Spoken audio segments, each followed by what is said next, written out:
નમસ્કાર દર્શક મિત્રો, ટુ ધ પોઈન્ટમાં આપ સૌનું સ્વાગત છે. આપની સાથે હું છું શિવમ.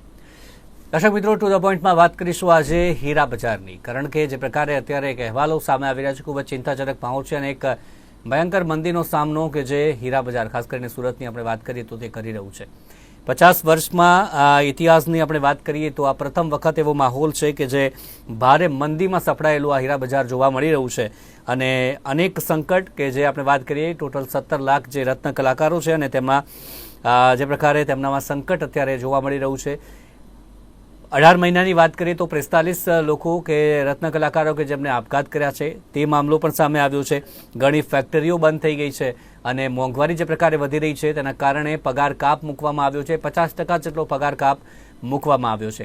આ સિવાય જે નોકરીમાંથી કાઢી મૂકવાની પણ જે બનાવો બન્યા છે ને તેના કારણે અનેક કોલ્સ પણ ખાસ કરીને આવ્યા છે, મદદ માટેના કોલ્સ કે જે રત્ન કલાકારો દ્વારા આવ્યા છે. જે આપણે વાત કરીએ તો 2 થી 4 ઘંટી ચાલતી હોય તેવી 90% એટલે કે 1000 ફેક્ટરીઓ કે જે બંધ થવા પામી છે. આ સિવાય જે હીરાની નિકાસની વાત કરીએ તો પહેલી વખત એવું બન્યું છે કે ગુજરાતમાં હીરાની નિકાસ 36.11% અને સાથે જે આયાતની આપણે વાત કરીએ તો તે 20.11% જેટલી ઘટી છે.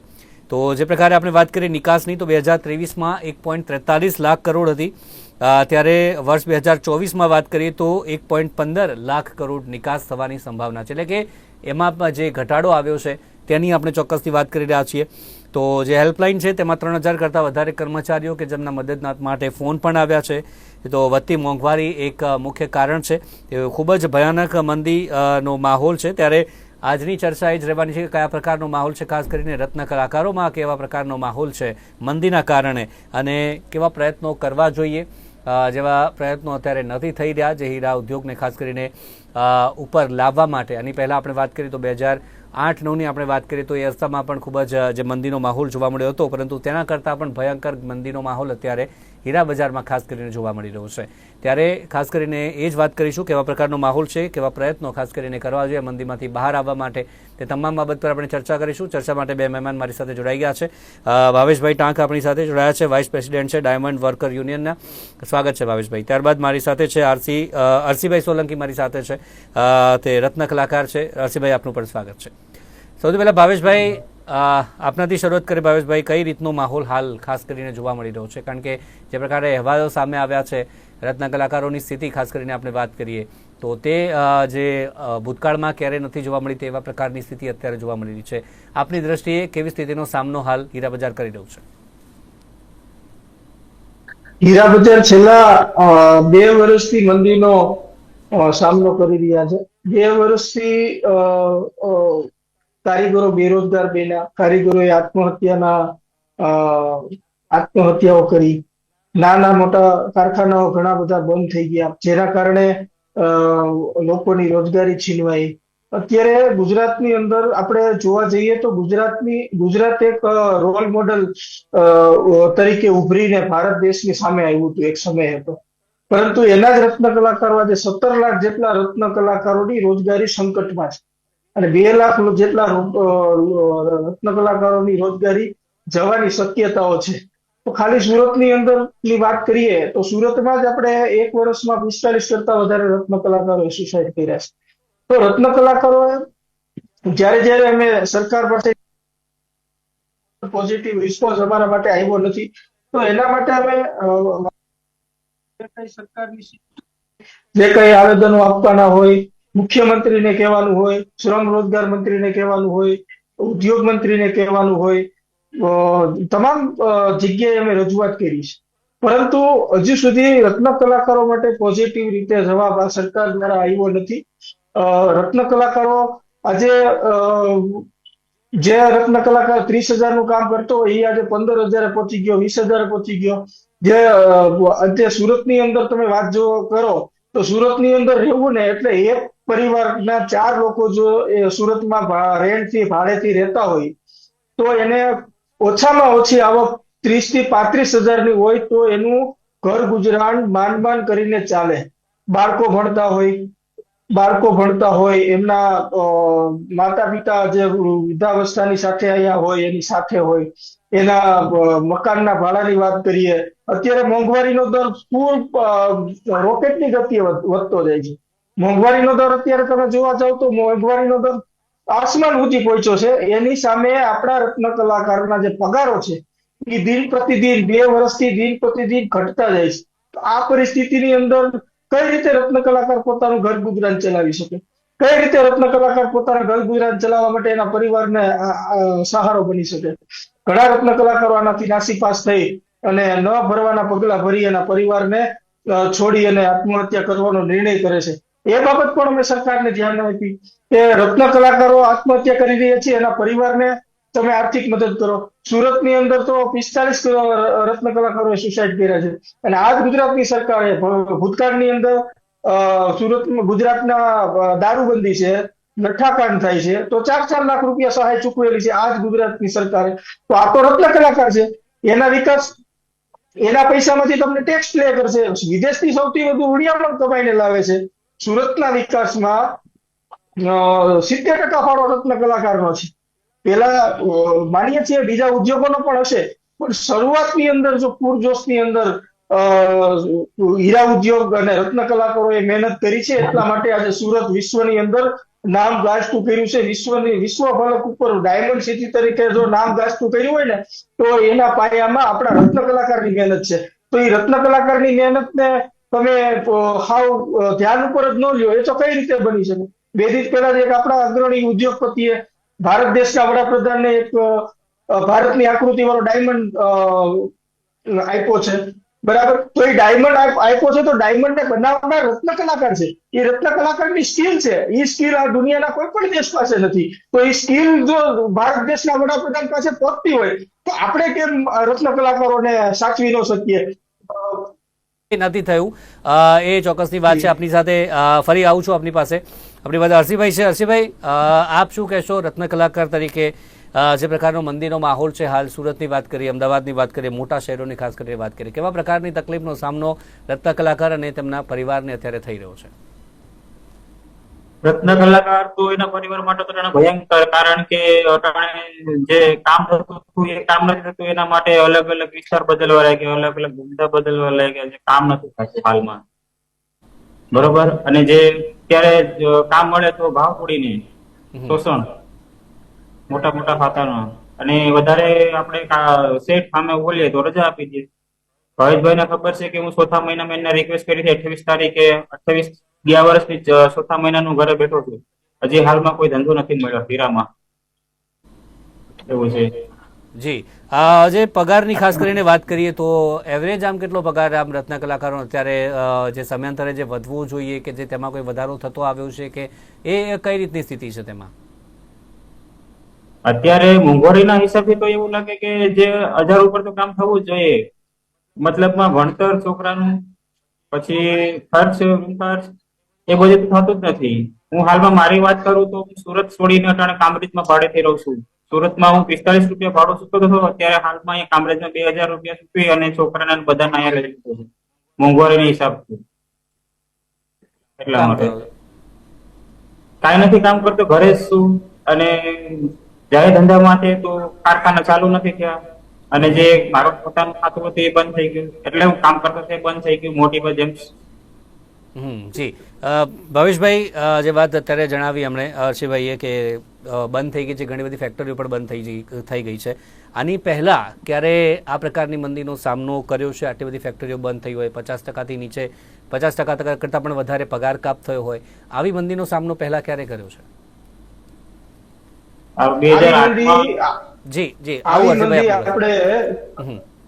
આવી મંદી ભૂતકાળની અંદર ક્યારે નથી આવી. આ સૌથી લાંબી મંદી છે. 2008માં જયારે મંદી આવી ને ત્યારે 5 થી 6 મહિનામાં, 7 મહિનામાં વધી 1 વર્ષની અંદર એ રિકવરી થઈ ગઈ હતી. પાછું માર્કેટ ધમધમવા માંડ્યું હતું. પાછા રત્ન કલાકારો પોતાના ધંધે ચડી ગયા હતા. રત્ન કલાકારોને કામ પણ થતા હતા, એના પગાર પણ વધી ગયા હતા. તો આ જે મંદી છે ને એ લોંગ ટાઈમની મંદી છે, અને આ મંદી દિન પ્રતિદિન બગડતી મંદી છે. 2008ની જે મંદી હતી ને એ 1-2 મહિના પછી સુધરતી મંદી હતી. પરંતુ આ જે મંદી છે, આજે તમે જે માહોલ જોઈ રહ્યા છો, આવતીકાલે શું માહોલ છે એ મને તમને કોઈને નથી ખબર. કારણ કે આપણો જે બિઝનેસ છે એ ઇન્ટરનેશનલ માર્કેટની અંદર બીજા કન્ટ્રીઓ સાથે સંકળાયેલો છે. તો બહારની કન્ટ્રીની અંદર યુદ્ધો ચાલુ છે. ઇઝરાયલ પેલેસ્ટાઇનનું યુદ્ધ ચાલુ છે, હમણાં સિરિયા એમાં ભળ્યું છે, યુક્રેન રશિયાનું વોર તો દોઢ બે વર્ષ ત્યાં ચાલુ છે. એટલે આ બધા ઇન્ટરનેશનલ ક્રાઇસિસો આપણે નડે છે. ચાઇનાએ કોરોના પછી માલ ખરીદવાનું બંધ કરી દીધું. અમેરિકાની ઇકોનોમી અત્યારે પડી ભાંગીને ભૂક્કો થઈ ગઈ. એમાં ઇલેક્શન હતા. હજી સુધી જાન્યુઆરીમાં લગભગ 19-20 તારીખે ડોનાલ્ડ ટ્રમ્પ શપથવિધિ કરશે. પછી શું રિકવરી આવે છે, યુદ્ધો બંધ થશે કે નહીં, પછીની ખબર પડે. પણ હાલની પરિસ્થિતિ એવી છે કે હાલમાં જે આટલી ભયંકર મંદી, હીરા ઉદ્યોગના જે 40-40 વર્ષના અનુભવ ધરાવતા જે કારીગરો છે, એ લોકોએ આટલી ભયંકર મંદી ક્યારેય નથી જોઈ. 2008માં સુધરતી મંદી હતી ત્યારે ભારત દેશના વડાપ્રધાન, ત્યારે આપણા ગુજરાતના મુખ્યમંત્રી હતા શ્રીમાન નરેન્દ્રભાઈ મોદી, એમને રત્નદીપ યોજના જાહેર કરી હતી. હું હમણાં જ એક પેપર વાંચી રહ્યો હતો, એમાં જ એક આપણા રાજ્યસભાના સાંસદ જેનું બહુ ઉદ્યોગમાં બહુ મોટું નામ છે, ઉદ્યોગના તમામ ઉદ્યોગકારો એને સન્માનની દ્રષ્ટિએ જોવે છે. ખૂબ જ સારું નામ છે. અને એની જે વાત કરે છે એ આખો હીરા ઇન્ડસ્ટ્રી જેનો અમલ કરે છે. આવું મોટું નામ છે. એનું જે નિવેદન છે, એના નિવેદન પરથી કે સરકારને મદદ કરવી છે, પરંતુ રત્ન કલાકારોનું રજીસ્ટર સરકાર પાસે નથી. આ રાજ્યસભાના સાંસદ, રાજ્યસભાના ગુજરાતના સાંસદ શ્રીમાન ગોવિંદભાઈ ધોળકિયાનું આવું નિવેદન છે. તો 2008 પહેલા કોઈ બોટપાટ નો લીધો, 2008 પછી એ કોઈ બોટપાટ નો લીધો. 2008માં જયારે રત્નદીપ યોજના ચાલુ થઈ તો કયા ડેટાના આધારે થઈ? આ પ્રશ્નો ઉપસ્થિત થાય છે. જો સરકાર પાસે રજીસ્ટર ન હોય તો આપ એક સરકારનો ભાગ છો, આપ એક શિરોમાન્ય વ્યક્તિ છો, સરકારમાં આપણું થોડું ઘણું વકે છે. તો રજીસ્ટર ભાવેશભાઈ રજીસ્ટર કેમ નથી, ક્યારથી નથી? આ સવાલ ખાસ કરીને ઉદ્ભવે. હા, પહેલેથી ડાયમંડ ઇન્ડસ્ટ્રીઝના અમે ઘણીવાર ગુજરાત સરકારને લેટરો લખ્યા છે કે રત્ન કલાકારોને તમે સર્વે કરો, કેટલા રત્ન કલાકારો ગુજરાતમાં કામ કરે છે, કેટલી કંપનીઓ છે, કેટલા નાના કારખાના, કેટલા મોટા કારખાના, રત્ન કલાકારો કેટલી સંખ્યામાં છે, એના આધારે તમે યોજના અને રત્ન કલાકાર કલ્યાણ બોર્ડની સ્થાપના કરો. પરંતુ હજી સુધીમાં સરકારે એ બાબતે ધ્યાન જ નથી દીધું. અને આજે એમના એના જ પક્ષના સાંસદ સ્વીકારે છે કે રજીસ્ટર ગુજરાત સરકાર પાસે નથી, એટલા માટે અમે મદદ નથી કરી શકતા. તો ગુજરાત સરકારને તાત્કાલિક ધોરણે આ સર્વે કરાવવો જોઈએ. કેટલા બેરોજગાર છે, કેટલા એ સુસાઇડ કર્યા છે, કેટલા અત્યારે હાલની અંદર કારખાનાઓ બંધ છે, એ સર્વે કરાવીને યોજનાને રત્ન કલાકાર કલ્યાણ બોર્ડની સ્થાપના કરવી જોઈએ. પહેલેથી જ આમાં રજીસ્ટર નથી. તો આ જે રજીસ્ટરનો મુદ્દો અત્યારે પ્રકાશમાં આવ્યો છે, તો હું આપના માધ્યમથી હું શાસક પક્ષને પણ કહેવા માંગુ છું કે ગુજરાત સરકારને વિનંતી કરું છું કે તાત્કાલિકના ધોરણે રજીસ્ટર કરાવવામાં આવે, સર્વે કરાવવામાં આવે, સર્વેના આધારે રત્ન કલાકારોને મદદ કરવામાં આવે. બે હાથ જોડીને ગુજરાત સરકારને પ્રાર્થના કરું છું.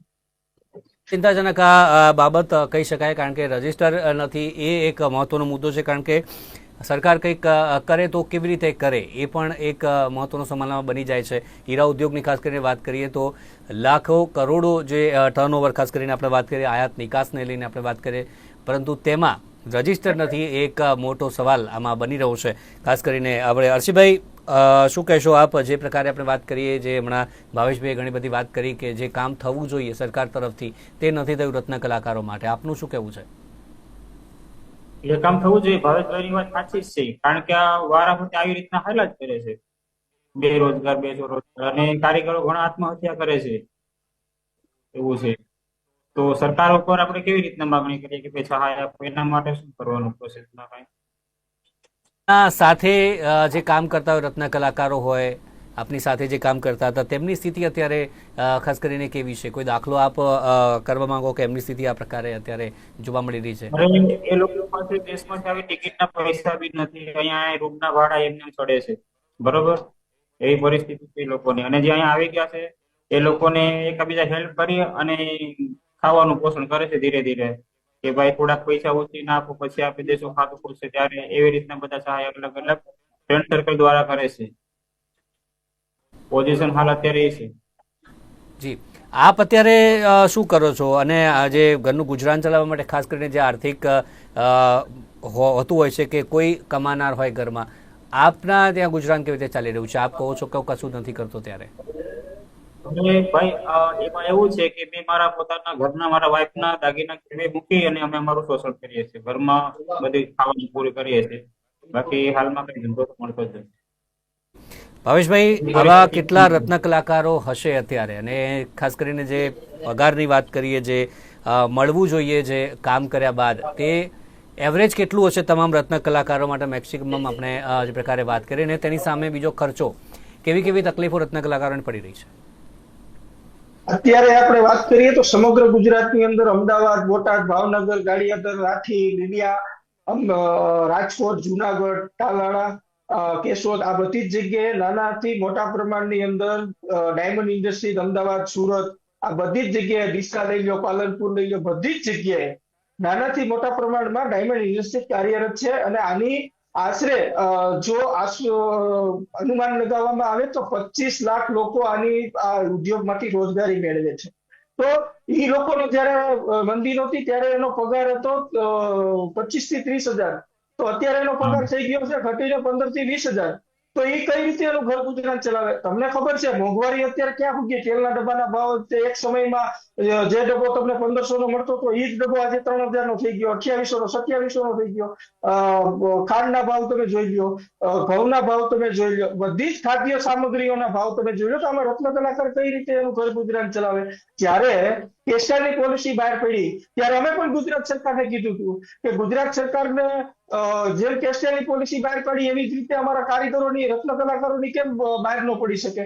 અમારું એક બોર્ડ નથી, 25 લાખ લોકો જે ઉદ્યોગમાંથી રોજગાર કમાય છે, એક કઈ બોર્ડ નથી. એટલે અમે સરકાર પાસે માંગણી કરી કે રત્ન કલાકાર કલ્યાણ બોર્ડની સ્થાપના કરો. એની અંદર જનતાના પ્રતિનિધિને બેહાડો, આઈએએસ ઓફિસરોને બેહાડો, કામદારના પ્રતિનિધિને બેહાડો, ઉદ્યોગકારના પ્રતિનિધિને બેહાડો. એ રિપોર્ટ કરશે સરકારને અત્યારે શું પરિસ્થિતિ છે, ત્યાર પછી તમે એની યોજના કે આર્થિક પેકેજ જાહેર કરશો.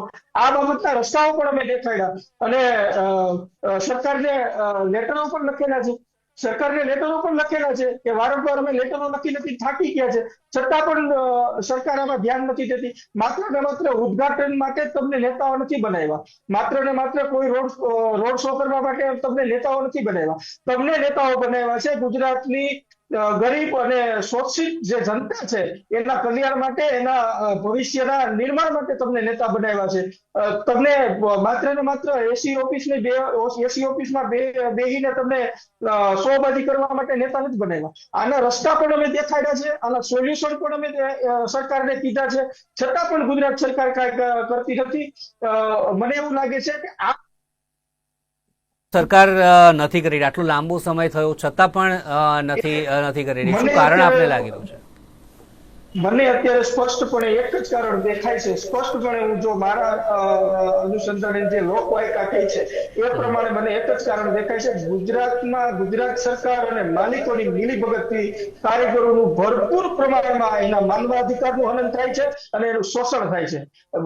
કારીગરો એક બાજુ રહી જાય છે અને માલિકો સરકારની પાસે બેસી એના કામો કઢવી લે છે. તમે હું જીએસટી ની વાત કરું, જીએસટી આ ઇન્ડસ્ટ્રીની અંદર 7% હતું, એમાંથી કંઈક 2-2.5% ઘટાડીને નીચે લઈ આવ્યા. હમણાં એક્સપોર્ટ પોલિસીમાં સુધારો કરી અને ઘણી બધી સુધારા વધારા કરી, જેમ ઉદ્યોગકારોને જે સીધી રીતે ફાયદો થાય એવા નિર્ણયો સરકારે લીધા છે. તો હું તમને એવું કહેવા માંગુ છું કે ઉદ્યોગને ચલાવનાર રત્ન કલાકારોનું છું. હમણાં તો ડીપીએસ ગ્રુપે 10 થી 15% ભાવ ઘટાડ્યા કાચા રફના આયાતમાં. તો એ 10 થી 15% ભાવ ઘટાડ્યા, તો અમારા રત્ન કલાકારના મંદીમાં તમે 20% પગાર ઘટાડ્યા, તો તમે 10% ભાવ નહીં વધારી શકો? ભાવની અંદર બંધારણ થવું જોઈએ. ગુજરાત સરકારે ડાયમંડ ઇન્ડસ્ટ્રીઝમાં ઇન્ટરફિયર કરવો જોઈએ, એનો સર્વે કરાવવો જોઈએ. કેટલા લોકો માલેતુજાર છે, કેટલા લોકોએ કેટલું પ્રોફિટ છેલ્લા 15 થી 20 વર્ષમાં કર્યું, બધા જ આંકડા સામે આવે તો હીરા ઉદ્યોગની અંદર તમને ખબર પડી જશે કે રત્ન કલાકારોની હાલત શું છે. સાહેબ, લેબર કાયદા મુજબના લાભો નથી મળતા, ગ્રેજ્યુટી ન આપવી પડે એટલે 2-3 વર્ષે કંપનીઓ ફેરવી નાખે છે, અને બોનસ તો દૂરની વાત છે, બોનસ અમુક તો બોનસ પણ નથી આપતા. તો આ રત્ન કલાકાર જાય ક્યાં? એક પ્રકારે શોષણ કહી શકાય, એક પ્રકારે શોષણ કહી શકાય. હું એ જ કહું છું કે 10 તારીખે માનવ અધિકાર દિવસ છે, તો ગુજરાતની અંદર આ ભારતે સંયુક્ત રાષ્ટ્રની અંદર સહી કરી છે કે અમે માનવના અધિકારોનું રક્ષણ કરશું. તો એનું મહત્વ કઈ? ગુજરાતની અંદર 25 લાખ લોકોના માનવ અધિકારનું હનન થાય છે. સાહેબ, એક જુઓ તમે, એનું શોષણ કઈ પ્રકારે? લેબર કાયદાનું પાલન નહીં, એટલે બધા લેબર કાયદાનું પાલન ન થાય ને એટલે એક માનવ અધિકારનું હનન કહી શકાય છે. જી હરજીભાઈ, માનવ અધિકારોનું હનન ખાસ કરીને હવે આગળ કેવી રીતે કરવું જોઈએ? લડત અત્યારે ચાલુ કરી છે, આ લડત કેવી રીતે આગળ વધારવી જોઈએ જેથી જે પ્રશ્નો છે તેનો ઉકેલ આવે? આપને શું લાગી રહ્યું છે? આપણે તો લડવા કેવી રીતે સરકાર સામે જાય? કારણ કે વોટિંગ આવે ત્યારે ઘરે ઘરે એ લોકો આવે છે, અને આવી કોઈ પરિસ્થિતિ નબળી હોય ત્યારે નથી આવતા. મોટી વાત તો આ જ છે, બરોબર? એટલે હમણાં નહીં જાગે, વોટિંગ ટાઈમ આવશે ને ત્યારે જાગશે. હું આમાં એક મુદ્દો ઉમેરવા માંગુ છું. જી. જ્યારે સરકારની કોઈ પણ ઇલેક્શન આવે છે, તો ઇલેક્શન આવે છે ત્યારે તો કોઈ પણ સત્તાધારી પક્ષ હોય એને ખબર છે કે આ શેરીમાં મારા આટલા વોટ છે, આ મકાનમાં મારા આટલા વોટ છે. તો એ સિસ્ટમ થી કામ લઈ અને એ લોકો કેમ નથી કહેતા કે ભાઈ તમે સર્વે કરી આવો જાઓ, આપણા મતદારો જે છે એ અત્યારે કઈ હાલતમાં જીવી રહ્યા છે એનો સર્વે કરીને મને આપો, કેમ નથી કહેતા? જ્યારે તમારું બુથ મેનેજમેન્ટ આટલું મજબૂત હોય કે આ ગામની અંદર મારા 1500 જ વોટ નીકળશે, આ તાલુકાની અંદર મારા 15,000 જ વોટ નીકળશે, તો તમે કેમ એ નથી કહી શકતા કે ભાઈ આ રત્ન કલાકારોના કે છે મળે છે? સર્વે થઈ શકે છે, આટલા બધા ધારાસભ્યો છે, કોર્પોરેટરો છે, તમામ અધિકારીઓ છે, પરંતુ એક મનસાની ખાસ કરીને વાત કરી આપે એનો જે અભાવ ખાસ કરીને જોવા મળી રહ્યો છે. હર્ષિભાઈ, અંતિમ સવાલ આપને, શું માંગ કરવા માંગો છો આપ? આપણે રત્ન કલાકાર વતી, રત્ન કલાકાર અન્ય ભાઈઓ વતી સરકારને શું માંગ કરવા માંગો છો? સરકારને એવું જ કે જે ભાવેશભાઈ કહે છે એવી રીતના તમને થોડીક સહાય આપો, બરોબર?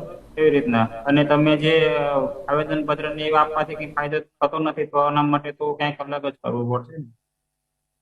ભાવેશભાઈ, હવે આપે જે પ્રકારે જી જી આપે જણાવ્યું કે જે રત્ન કલાકારો આમાં પીસાઈ રહ્યા છે તેમનું શોષણ થઈ રહ્યું છે, રત્ન કલાકારો કે જે ખુલીને બહાર આવતા નથી એવું કઈ છે કે પછી જે પ્રકારે આપણે જણાવ્યું કે માલિક અને સરકાર કે બંનેની મિલીભગત છે, હવે આ લડતને આગળ કઈ રીતે લઈ જવામાં આવશે? રત્ન કલાકારો માટે ન્યાયની માંગણી આપ કરી રહ્યા છો, કઈ રીતે આગળ વધારવામાં આવશે? પહેલો મુદ્દો તો એ છે કે રત્ન કલાકારોને પહેલેથી જ આ લોકોએ આર્થિક ગુલામીનો સામનો કરવા માટે મજબૂર કર્યો. પહેલા એને 40,000 નું કામ થતું, રત્ન કલાકારોએ મકાન લીધા, ભાડાનો ભરવા માટે, એટલે એના પરિવાર માટે એક આશરો લીધો. ઈએમઆઈ નથી ભરાતા એટલા માટે એ રત્ન કલાકાર લડવા માટે રોડ ઉપર આવતો નથી. પરંતુ હું આપના માધ્યમથી કહેવા માંગુ છું, આવનારા ઇલેક્શનોની અંદર અમે રત્ન કલાકારોને સમજાવીશું, રત્ન કલાકારોને પરિસ્થિતિ વાકેફ કરાવશું કે જે લોકોએ મંદીની અંદર તમારો સાથ નથી આપ્યો, તો એ આપણા જે મતદારનો અધિકાર છે એ અધિકારોનો ઉપયોગ કરી આ લોકોને સબક શીખવાડવી એ આપણી ફરજ છે. તો આવનારા ઇલેક્શનોની અંદર અમે ઘરે ઘરે જઈ અને આ રત્ન કલાકારોને સમજાવવાના પ્રયત્નો કરશું કે જે લોકોએ તમને સાથ નથી આપ્યો એને આપણે કઈ રીતે તમારે સાથ આપવો જોઈએ, એ બધો જ નિર્ણય રત્ન કલાકારો આવનારા ઇલેક્શનોની અંદર કરી લેશે. જે રત્ન કલાકારોને સમજાવશો, આપે જણાવ્યું રત્ન કલાકારો ખુલીને બહાર આવવા તૈયાર છે. આ મુદ્દે ઘણા બધા વર્ષોથી આપ સંપર્કમાં છો, અન્ય એસોસિએશન પણ છે ડાયમંડના, ખાસ કરીને એમના તરફથી કેવો પ્રતિસાદ છે આ મામલે? કઈ રીતે આગળ રણનીતિ ઘડવામાં આવશે? અમે જયારે રેલીનું આયોજન કર્યું હતું સુરતની અંદર, ત્યારે લગભગ અમારા 50 જેટલા કાર્યકર્તાઓને ડિટેન કરવામાં આવ્યા હતા. એટલે જ્યારે અમે લોકતાંત્રિકની ઢબે શાંતિપૂર્ણ રીતે અમે આંદોલન જયારે કરીએ છીએ લોકોના હિત માટે, ત્યારે એન કઈ પ્રકારે અમને મંજૂરીઓ આપવામાં નથી આવતી અને અમારી ધરપકડ વહોરી લે છે. તો આજે બીજા જે સંગઠનો છે, જે આપણે બીજા જે સંગઠનોની વાત કરી, તો સુરતની અંદર સુરત ડાયમંડ એસોસિએશન છે એ ક્યારે પણ રત્ન કલાકારો બાબતે સરકાર સમક્ષ પડશે નહીં, કારણ કે એ પહેલેથી જ એનું જે માળખું છે આખું સરકાર તરફી જ હોય છે. એ ક્યારે એમ બોલશે નહીં કે હા મંદી છે એમ બોલશે, પણ સરકારને મદદ કરવી પડે આમાં બહાર થઈને વસ્તુ નહીં કે શું કામે એ પહેલેથી જ એની સિન્ડિકેટ છે કે સરકાર સામે આપણે બોલવું ન જોઈએ. પરંતુ ડાયમંડ વર્કર યુનિયન જે છે એ તમામ રત્ન કલાકારોના સંપર્ક કરશે, તમામ રત્ન કલાકારોને જાગૃત કરશે અને જાગૃત કરી લોકશાહી ઢબે ગાંધી ચિંધ્યા માર્ગે જો આંદોલનની જરૂર પડશે તો અમે એ તરફ પણ રત્ન કલાકારોના કલ્યાણ માટે જશું. પરંતુ જો સરકાર આમાં કાંઈ ને કાંઈ વિચારે તો સારી બાબત છે, નહીં તો આ જ રત્ન કલાકારો એક દિવસે સ્વયંભૂ રોડ ઉપર આવી અને સ્વયંભૂ આંદોલન તરફ ન જાય એનું પણ સરકારે ધ્યાન રાખવું જોઈએ. એટલે કે હવે રત્ન કલાકારો વતી તમામ જે યુનિયન છે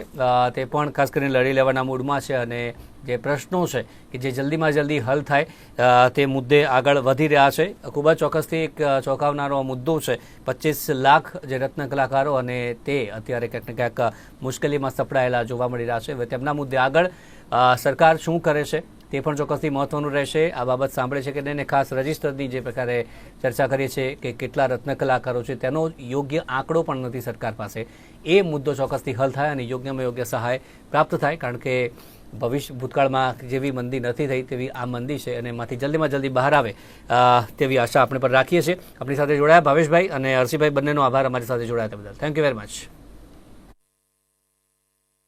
બસ આટલું જ. ફરી મળીશું નવા મુદ્દા સાથે. રજા આપશો. નમસ્કાર.